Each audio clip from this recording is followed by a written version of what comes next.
to here at Riyadh after the race. It's been a really quite difficult weekend, but some real positives to take away. First off, this track is very technical. You need to make sure the driver has confidence through the fast-flowing mountain section, but also really good capacity to stop the car and then drive out the corners on the long straight and chicane at the back of the circuit. Shakedown on FP1, it's always dusty, it's quite difficult, low grip conditions, and we didn't really manage to hook the car together.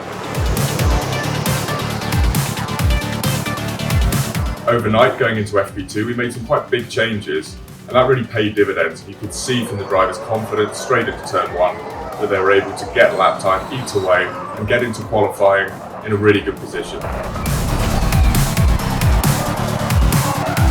In qualifying itself, both drivers were able to hook the car again, and going into the duel stage with both cars having been in the same group was a really tough challenge that we managed to surpass. We couldn't really take the step with 350 kilowatt mode, which meant that we started the race in 7th and 8th, but it was a great position to leapfrog from. Now going into the race we had high hopes, but obviously the turn 1 incident, which ended up taking both our drivers out, meant it was difficult to then push forward in what is a difficult overtaking circuit, and we didn't finish in the points. Going through to the second day, we knew we needed to make a bit of a change to try and help confidence into turn 1 and turn 4, but we really didn't manage to find that magic that really then just gave a planted chassis underneath the drivers. Now both drivers then went into qualifying in a good position, but couldn't hook the whole lap together.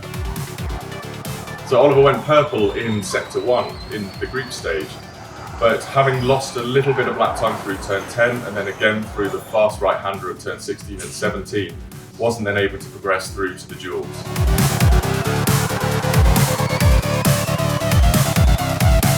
In the race, if you're starting further back now, it is much more difficult to try and progress forwards, and overtaking at the circuit is a really tough thing to achieve.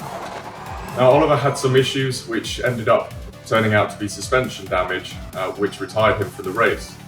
But with Lucas, we did progress forwards 5 places by the end. But unfortunately, when you're starting so far back, it's very difficult to try and then get into the points.